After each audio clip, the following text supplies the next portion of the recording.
I just had the weirdest experience of my life. I met a lot of women and someone of a late and make me doze into outer space. Yes, I was sent to space. Here's what you need to know. Hey there, my partner. My name is Muddy Grimes.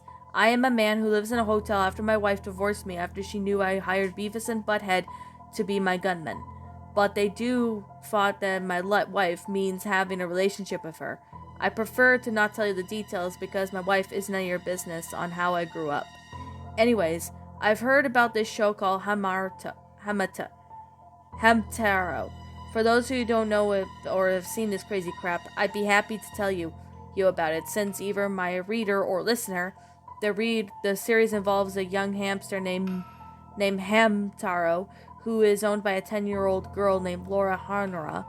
Curious by nature, he ventures out one day to make friends and go on adventures with the clan and follow Hamster himself, known as the Ham Hams. However, I discovered a really weird episode of the show. I felt that I was dreaming of seeing something weird, but no, it's really not. Let me discuss it. This all happened when I received a phone call from someone on the phone telling me that I won the lottery, and it was literally no joke.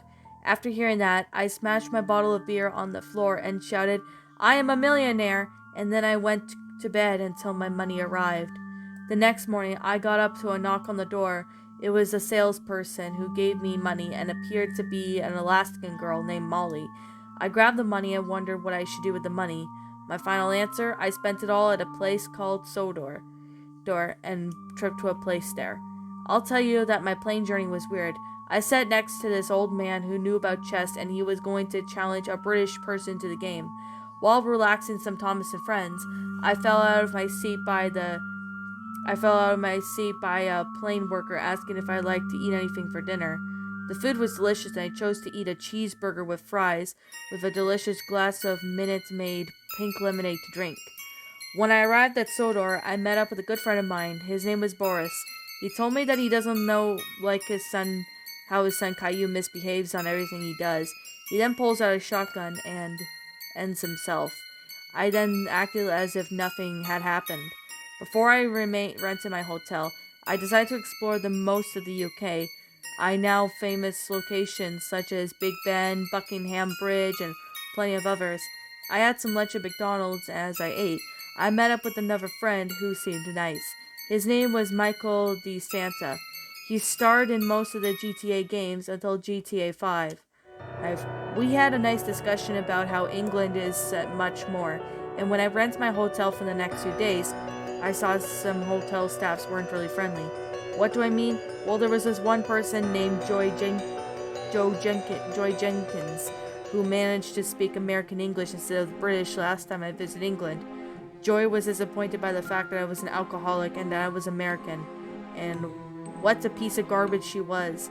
I got into my hotel room and calmed myself down to the television, or telly as they call it in the UK. I got a knock on the door, enjoying the episode of Drawn Together. I opened the door, noticed Mr. Hector giving away a VCR with a videotape.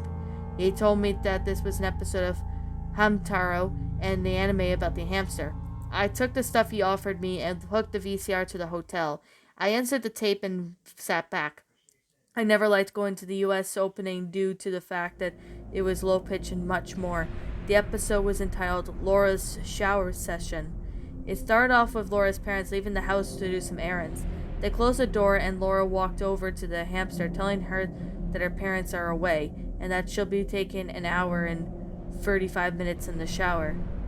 Hamtaro nodded, and while Laura walked away, he broke out of his cage and then went to the hamster clubhouse.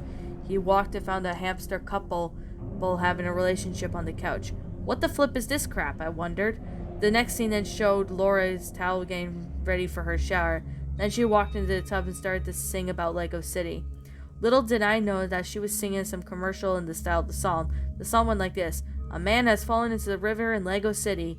The start of the rescue helicopter. Hey, build a helicopter and off to the rescue. Prepare a lifetime, lower the stretcher, and make a rescue.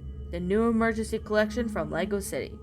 Then she was saying some more commercials for the past 5 minutes, and then it transitioned to Hamataro and his friends doing some shut off the water in all of Japan except for Laura's home. That's what they decided to come up with. For some reason, the cat managed to find the hamsters and proceeded to eat about free members of the club. Then it cut back to Laura scrubbing her shoulders in the shower until she looked at the camera and said, "Kiss me, you big boy." She then stepped on the screen and her hand sticking out.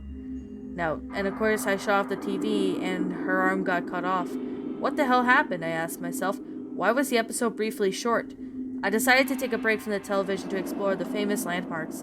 I went on a canoe with tons and people like Lance Sterling, Fritz, Baldy, Frank Hill, Madison, Abraham Folks, Markiplier, Julie Yonder Devi, and Nate Neddy. Our tour guide's name was June, and she was going to show us the rivers of England. It was a good day, but things took a quite dark turn. Later on that evening, I had a dream where it was daytime in my hotel room. Until I saw that Laura was in the towel, she said, "I won't leave you alone till you shower with me." She extended her hand, but I woke up before she could do it. I accidentally screamed getting up. I managed to trigger this girl who asked what the hell was I screaming about. But just before I could, my body was scared and I pulled out a rifle and asked her to take 6 steps away from me before I called the British police. She followed the rules and went back to her hotel room with a tear in her eye. I shouldn't have done that, I micked my head. The next morning I decided to go to the hotel lobby for breakfast. I sat down and had a nice plate of pancakes, eggs, bacon, sausage, and sliced apples, and to drink I poured myself a glass of fruit punch. Right when I was about to take a sip of my drink, I looked to see that Colonel Dodo was kidnapping me. I had no cell phone on me, and the hotel was so loud that no one could hear me screaming. Colonel Dodo then took me to his home, to a nearby cafe, and asking me to kiss Laura just once. I had no choice but to kiss her, so I did. While kissing, I saw that Colonel Dodo had some friends such as Harry Osborne and George Clooney. You know what? Taking this vacation was a bad idea. I should have just stayed back in my hotel room in the first place. But since I won the lottery, it was a fun time. But not anymore.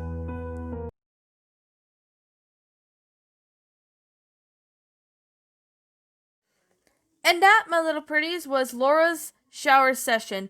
Hamtaro Lost episode, creepypasta, or funny pasta. It was written by, well, we do know who it is. It was written by Ashley Armbruster. Ashley Armbruster, I want to thank you so much for the story. Let's get on with the story itself. Well, I actually have to say that I found this story to be rather good. This is actually to be one of the most funniest pastas that I've ever seen.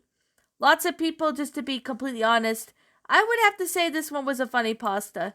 In many ways I could count, this story was absolutely amazing. Just to be completely honest, I definitely have to say right now that this story was absolutely really nice. To be completely honest, I do have to say right now that I actually found this story to be rather amazing. Now, to be completely honest, Ashley Armbruster, I want to say this is definitely a much better improvement from the last one that I wound up reading. But I could definitely say that there was a lot of more including in this story, which is good, to be completely honest. It was good that there was a lot more included in the story. And that's a very good positive that I do have to say. I actually found this story to be overall very enjoyable. Concept was really good. I liked the grammar. That was good. The storyline of how the episode went out. And basically everything else about it just being flat out amazing. There was definitely a lot of time and effort into this story. So that's a very good positive I can say. Even though this is a funny pasta. Now, I don't believe I've watched this Hamtaro anime. I've never seen it, so I really don't know this very well. But I may consider watching this, even though I don't watch anime too much. But yet again, I might consider checking it out if I get the opportunity. I'll definitely check it out once I do get the opportunity. But I could definitely say this story was absolutely beautiful and really well made. And I have to say, Ashley Armbruster, you did a pretty good job with this story. Definitely have to say, this was better improvement from the last story. That I could definitely say. But the only thing I could definitely say what I didn't like about the story, it's not a big issue, but there were a few grammatical errors throughout the story. Like, there was a few grammatical errors throughout the story, so I kind of stuttered a bit when it came to that. So, just thought I would let you know, I kind of stuttered at certain parts. So, I just thought, I point out that I kind of stuttered a bit in certain parts of the story. But other than that, the story was actually really good and well made. You did a pretty good job with this. I could definitely see this being a lot more of a big improvement compared to the last story I wound up reading. It was really good. I could definitely say you did a pretty good job, and I have to say, I'm gonna have to check out this anime yet again because I'm not that crazy about this anime. Well, I've never seen this anime in a while, so I believe I've seen it on TV once, but I don't really remember. But I don't really find anything else negative that I have to say about it. I can't seem to find any negatives that I've seen. But other than that, the story was absolutely amazing and well done. And there was a lot of time and effort into the story. So that's definitely a very good positive that I could definitely say about this story. It's a really good story. So if you guys want to know where this is on Goshia Wiki for any of you guys who want to know. It's a really good story, and I highly recommend it to check out the story. Even though it's on Goshia, I will only go on there if a fan has written me a story. For Matthew Bumford, Ashley Armbrusters, or even Dark Cat stories, or any other my fans who wrote me a story on there. Those will be the only times I will read a story from Goshia. But other than that, this story was awesome. Well, it's a funny pasta. I know some people may find it as a creepypasta. Some people may find it as a funny pasta. That's totally fine. I don't really have a problem with that. So it's your opinion on what you want to call it. So I'm going to say right here, right now, that this is simply my own personal opinion. And if you disagree with me, that's fine too. We're all entitled to our own opinions regards to these creepypastas or funny pastas, wherever you prefer to call them. This is simply my own personal thoughts, just so you know. Now, my final rating of this story would have to be a 10 out of 10. Really good story, really good concept. Oh, pardon me, I'm a little tired. Good concept, good grammar, good everything about it, and this is definitely a lot better of improvement from the last story. So I definitely have to say that. Other than that, the story was excellent. I really found it enjoyable. I found it amazing. I actually found it to be rather good and very well enjoyable. Now, anyways, with that being said, what did you all think about this curry pasta? Or funny pasta, whatever you guys prefer to call it. Did you all like it? Did you not? Also, what we have done personally to help make this story a lot better? Leave me know what your thoughts are down in the comment section down below. I'm the Queen of Lions. Thank you so much for watching today's episode. And if you're brand new here to this channel, be sure to like, comment, and subscribe because I make brand new videos every single day. Don't forget to ring the notification bell to when I upload, so then you guys will get a chance to see my next uploads. And as always, I'll be seeing you all in the next video. Peace out. And as always, please roll the outro because I'm out of here.